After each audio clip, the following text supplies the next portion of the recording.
No programa Linha Direta, nesta manhã, estamos tendo o prazer de conversar com o vice-presidente da República, Hamilton Mourão.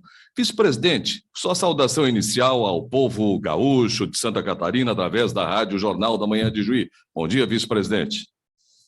Bom dia, Adelar. Meu bom dia aí a todas as amigas e amigos do nosso Rio Grande do Sul, de Santa Catarina, que são atingidos aí pelas ondas de rádio da nossa Rádio Jornal da Manhã, né? Tão importante para levar informação, notícias, né? E também entretenimento à nossa população. Meu grande abraço a todos e a minha satisfação de poder ter esse diálogo e a gente abordar os principais temas que estão aí na cabeça de todos. Vice-presidente Mourão, é importante falarmos um pouco sobre o papel, a sua responsabilidade, o seu desempenho hoje no governo federal do presidente Bolsonaro.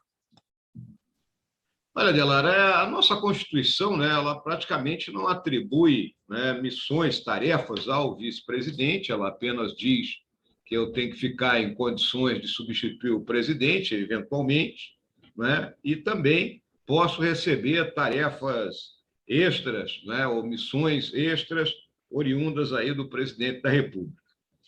Então, no caso específico aqui, o presidente ele me deu uma tarefa, né, muito clara, que foi a questão de presidir o Conselho Nacional da Amazônia Legal, né, e buscar, então, coordenar e integrar, por meio desse conselho, as políticas públicas voltadas para a proteção, preservação e desenvolvimento da Amazônia. Além disso, né, já vindo de governos anteriores, né, é tarefa também do vice-presidente presidir a Comissão Sino-Brasileira de Alto Nível, né, a Comissão de Alto Nível com a Rússia e também o Mecanismo de Entendimento com a Nigéria. E, além disso, em algumas ocasiões, o presidente Bolsonaro tem me designado para representá-lo em atividades no exterior, né, como foi a recente reunião da Comunidade dos Países de Língua Portuguesa e a posse do novo presidente peruano. Também, né, eu tenho procurado manter um diálogo com os setores da sociedade, né, não só aqueles que são favoráveis ao nosso governo, mas também aqueles que são críticos ao nosso governo, né, no sentido de buscar dar a eles a melhor informação sobre aquilo que são, vamos dizer assim, os objetivos, né, do governo do presidente Bolsonaro. Vice-presidente Mourão, se nós formos elencar, não é, quais são os principais avanços da gestão do atual governo e que tenham sido repercutidas, tenham como reflexo a função do nosso vice-presidente Hamilton Mourão? Olha, o que ocorre, né, o governo ele tem procurado atuar, né, na área econômica, né, buscando mitigar os efeitos da crise econômica que já vem se arrastando aí, né, não só no país como no mundo aí ao longo dos últimos 15 anos, crise essa que foi agravada pela pandemia da Covid-19. Então, o governo tem procurado o reequilíbrio das contas públicas, assim como medidas que permitam o aumento da produtividade. Na área social, né, o presidente trabalha aí para uma mudança no programa do Bolsa Família, né, entendendo a dificuldade que parcela da nossa população vem passando aí, já tinha problemas e esses problemas foram agravados pela pandemia. Então, brevemente deve estar sendo lançado aí o novo programa denominado de Auxílio Brasil, né, além de pautas ligadas aí à liberdade econômica, né, a privatizações, né? Então, são esses trabalhos que o governo tem feito, essa agenda, e onde eu me insiro sempre buscando cooperar, né, nas ligações com o Congresso Nacional, com o Judiciário, né, de forma que a gente consiga fazer avançar nossas pautas. Presidente, eu preciso revelar que a comunidade brasileira como um todo gosta muito do vice-presidente, como militar e como civil. O senhor é muito querido, mas em todos os setores da sociedade brasileira. É possível diferir a atuação, a função do militar e na política? Quais são as diferenças que o senhor encontrou nisso? Realmente, né, Adelar, quando você ingressa na política, né, a flexibilidade é algo, né, que tem que ser bem avaliada, né, e bem como pragmatismo, né, na busca dos objetivos traçados, né, que são um pouco diferentes, né, vamos dizer assim, do dogmatismo da vida militar, né, que ela é mais enquadrada dentro dos diferentes regulamentos que nós temos, né? Então, a partir do momento que eu decidi, né, acompanhar o presidente Bolsonaro nessa jornada, que ingressa-se, então, na atividade política, você está exposto à crítica, né? A crítica é algo muito grande. Eu faço sempre uma comparação que, quando eu era militar da ativa, eu não podia ser aplaudido, mas também não podia ser vaiado. Agora vale tudo, né? Vale aplauso e vale vaia. Então, você tem que aprender a conviver com isso aí, né? Com medidas e decisões e ideias que você tem que são, vamos dizer assim, vão ao encontro, ao desejo de parcela da população, e outras que são objetos de crítica, não só por parte da imprensa, mas como também por parte, né, da população de uma maneira geral. Eu acho que isso é a grande diferença que você tem que compreender quando sai da vida militar e entra na vida política, né? Entender que você tem que se comportar dentro dos valores que você trouxe, né? Então, não me afasto 1 milímetro dos meus valores, né, de honestidade, de lealdade, de probidade, né? Esses valores, para mim, são inegociáveis, mas, ao mesmo tempo, saber que você tem que manter o diálogo, fazer política é manter o diálogo, não só com aqueles que lhe apoiam, mas também com aqueles que lhe são contrários. Bom, eu imagino que o próximo questionamento, a próxima pergunta que eu vou dirigir ao senhor vice-presidente, para aqueles que estão nos acompanhando pelo rádio e pelas redes sociais, não é? Todo brasileiro quer fazer. Qual o futuro político do vice-presidente Mourão, na medida que o seu nome é cortejado a todo instante, não é? Por vários partidos políticos, além do seu próprio partido. Se o senhor tivesse que decidir hoje, Mourão seria candidato a governador, ao Senado ou a presidente da República? Adelar, já de algum tempo para cá, né, ficou claro que o presidente Bolsonaro vai escolher outra pessoa para acompanhá-lo no seu processo de reeleição aí na condição de vice-presidente, né?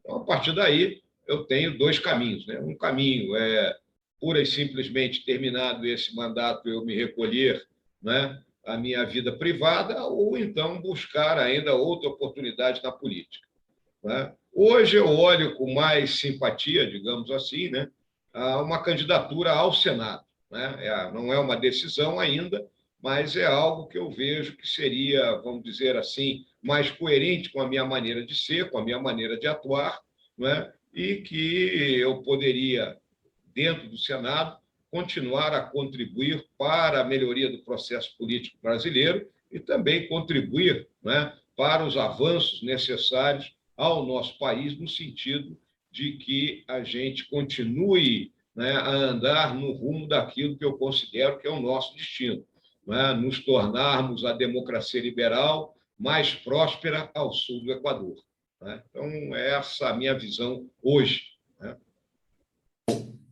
Vice-presidente, a ideia é concorrer ao Senado pelo Rio Grande do Sul? Olha, se eu tiver realmente que concorrer ao Senado, a ideia será pelo Rio Grande do Sul, né? É o meu estado natal, é onde eu considero que, eleito senador, eu estaria fazendo o trabalho duplo, né, de representar o nosso estado, o nosso Rio Grande do Sul, né, perante, né, dentro do Senado, e, ao mesmo tempo, né, ter a oportunidade de um trabalho não só para o povo gaúcho, mas também para o povo brasileiro como um todo. Qual seria o perfil do senador, então, não mais vice-presidente Mourão, estando no Congresso Nacional? Olha, Adelar, o perfil de um senador, a gente tem que compreender, né? O Senado, né? Ele representa a federação, né? Então, o deputado ele representa o povo em si, né? A população, né? E o Senado representa a federação.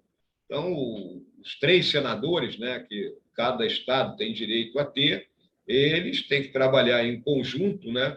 No sentido de buscar apoiar as políticas que são importantes para o Estado que eles representam, os interesses do Estado que eles representam, então, os interesses do nosso Rio Grande do Sul, que são muitos, são variados, mas também ele tem a oportunidade de participar na discussão dos grandes problemas nacionais e da busca de as melhores soluções para esses problemas. Eu diria que o senhor é uma das pessoas mais queridas do município de Juí, que é de onde eu estou lhe questionando, e consta que o senhor vai estar aqui no mês de outubro para receber uma honraria, título de cidadania. Está confirmada a sua vinda, vice-presidente? Nós temos um planejamento, né, para em outubro aí fazermos uma visita aí à nossa querida Juí.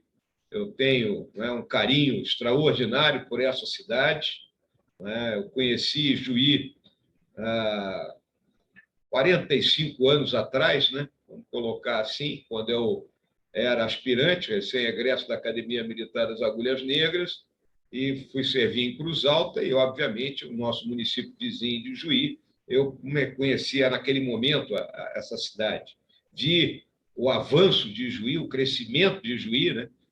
Quem olhava aí Juí em 1976, né, olha aí Juí de 2021 e nota a diferença marcante, né, pelo progresso, pelo trabalho que é realizado pela população, né? Não é à toa que ela é chamada colmeia do trabalho, né? Não é à toa que o Juí tem essa distinção. E eu vivi 3 anos da minha vida aí, foram 3 anos importantes, né, comandando o 27 GAC. Minha família foi muito feliz aí nessa cidade. Meus filhos fizeram amizades para a vida inteira aí. Então, toda vez que eu tenho oportunidade de voltar aí, Juí, eu o faço, né, com a maior alegria, com a maior satisfação. Então, estou aguardando esse momento aí em outubro para poder novamente pisar nessa terra maravilhosa. Vice-presidente Mourão, reforma tributária é um tema que se fala, olha, há uns 40 anos, e tem um projeto agora, não é, no Congresso Nacional. Sua opinião sobre esse assunto? Olha, Delaré, a nossa questão tributária é uma questão séria, né? É um dos entraves que nós temos no nosso Brasil para a questão da produtividade. Nós temos um sistema tributário complicado, caótico, vamos dizer assim, que é difícil você conseguir entender o que está pagando de imposto, né? E caro, é um sistema caro, né? Hoje se estima que o sistema custa para o governo e para as entidades privadas em torno de 75 bilhões de reais por ano e permite uma evasão barra sonegação de mais de 400 bilhões de reais. Então, nós precisamos de uma reforma, né? Além de termos uma carga tributária muito alta, né? Uma carga tributária de 1/3 do produto interno bruto, quando um país como o nosso deveria estar na faixa aí dos 25%. Então, o que tem sido tentado, né, é uma reforma que avance por etapas, né? Numa primeira etapa, fazendo uma reorganização do sistema, trazendo todo mundo para a base de pagamento, e, no segundo momento, uma redução dessas alíquotas. É importante que se olhe que no mundo inteiro se taxa a renda, propriedade, né, e a produção. Né? Aqui no Brasil, a taxação em torno da renda e da propriedade é muito pequena e a produção é enorme. Né? Praticamente 70% dos nossos impostos recaem em cima da produção. Né? Então, é por isso que é necessário que haja essa reorganização. Acredito que essa semana o presidente Lira, lá da nossa Câmara de Deputados, vai colocar em votação a questão da reformulação do imposto de renda, né, que é uma fase inicial dessa mudança do nosso sistema tributário, e espero, né, que a gente consiga avançar, né, e chegar a um melhor sistema e, consequentemente, né, melhorando a situação das pessoas que investem, trabalham e produzem nesse país. Vice-presidente, e a retomada econômica do país, o futuro desta nação, lhe agradam nesse momento? Pois é, Adelar, o nosso governo ele entrou, né, e teve início com a visão muito clara, né, eu me referi já em uma pergunta anterior sua, né, de primeiro, né, buscar o equilíbrio fiscal, né, a gente não pode, nós estamos no 7º ano no vermelho, né, então é complicado isso aí, e, ao mesmo tempo, medidas, né, que aumentassem a produtividade, como a desburocratização, a reforma tributária, né, a questão de privatizações, de concessões na área de infraestrutura, tudo visando o avanço do país e a gente conseguisse, né, iniciar um processo de saída da armadilha da renda média que nós estamos aprisionados nela desde o início dos anos 80. Estamos há 40 anos estagnados. Tivemos 30 anos gloriosos de crescimento entre 1950 e 1980, quando o Brasil cresceu a taxas médias de 7% ao ano, e de lá para cá, nosso crescimento tem sido medíocre, às vezes com um voozinho de galinha aqui ou ali, né, dá aquele soluço, um aumento do PIB um pouco maior. Né? Então, essa era a nossa ideia, agora foi extremamente dificultada desde o início do ano passado, pelo surgimento da pandemia da Covid-19, que paralisou inicialmente a atividade econômica, apesar de todas as medidas que foram tomadas pelo governo do presidente Bolsonaro, no sentido de mitigar esses efeitos, seja abrindo linhas de crédito para que as empresas continuassem a funcionar, né? Pagando parcela dos salários dos funcionários que tinham carteira assinada, assim como o auxílio emergencial que foi pago para aquelas pessoas que estavam desempregadas, né? Então, houve uma série de trabalhos, de ações nesse sentido. Tivemos um crescimento importante no primeiro trimestre desse ano, estamos fechando esse primeiro semestre também com crescimento. Houve uma revisão para cima do crescimento nesse ano, né? Se acredita que nós vamos crescer entre 5,5% aí a 6%, né? Mas temos problemas a solucionar, como a questão inflacionária, né? A inflação deu uma disparada, é uma inflação de demanda, né? É um troço típico que ocorre quando param a produção e quando retoma essa produção, muita gente querendo comprar, a escassez de algo a ser vendido leva, né, a um aumento aí dos preços, que nós esperamos que a partir do ano que vem haja já um realinhamento e uma volta, vamos dizer assim, ao centro da meta inflacionária. Então, é esse, né, a nossa visão, essa retomada vem ocorrendo, né? Algumas atividades tiveram uma retomada mais robusta, né, como o setor de serviços, né, mas a indústria, que estava meio parada, né, retomou também com força, né, houve um crescimento em todos os setores, praticamente, da indústria, e a indústria vem sofrendo aí com essa questão da falta de insumos, e, óbvio, tivemos aquele setor que levou o país, né, nas costas, que é o agronegócio, né, que é a área importante aí de trabalho aí da nossa Ijuí. Vice-presidente Mourão, o senhor, na condição de vice-presidente, esteja à vontade de fazer mais algumas considerações sobre o seu trabalho, sobre o seu governo. A pauta é sua agora, vice-presidente Mourão. Muito obrigado, Adelar. Nós estamos aí, né, entrando já na segunda quinzena de agosto, né? É importante que as pessoas compreendam todas essas dificuldades que estão sendo enfrentadas nessa crise econômica que o país vive há algum tempo e que as medidas para, né, a gente sair dessa crise passam exatamente por esses dois grupos, né, de atividades que eu citei, né, o aumento da produtividade e a redução do desequilíbrio fiscal. Ao mesmo tempo, né, estamos vivendo uma crise política, né, um conflito entre poderes, é necessário que os espíritos sejam desarmados, né, que as pessoas compreendem que nós pertencemos todos ao mesmo país, né, e melhorar vamos dizer, o nosso sistema político, né, está uma reforma política sendo votada, né, buscando o enxugamento dos partidos. Nós temos um número excessivo de partidos políticos aqui no Brasil que complicam, digamos assim, né, o relacionamento dentro do próprio Congresso, porque fica muito fragmentado, né? E, óbvio, a sociedade como um todo ela se ressente, há uma crise social, né, e que nós vamos superar. Vamos lembrar que todos os séculos tiveram as suas crises. Há 100 anos atrás, o mundo estava emergindo da Primeira Guerra Mundial, se debatendo com a gripe espanhola, que matou muito mais gente que essa pandemia da Covid-19. Logo depois, a Grande Depressão, a ascensão dos totalitarismos, do nazifascismo, do comunismo, né? A Segunda Guerra Mundial, e depois, então, é que nós já entramos num período de bonança, digamos assim, do século XX. Então, os nossos avós e bisavós enfrentaram seus problemas com galhardia e nós também vamos enfrentar, vamos ultrapassar isso. E é essa a mensagem que eu quero deixar para os nossos ouvintes aí do Rio Grande do Sul e de Santa Catarina.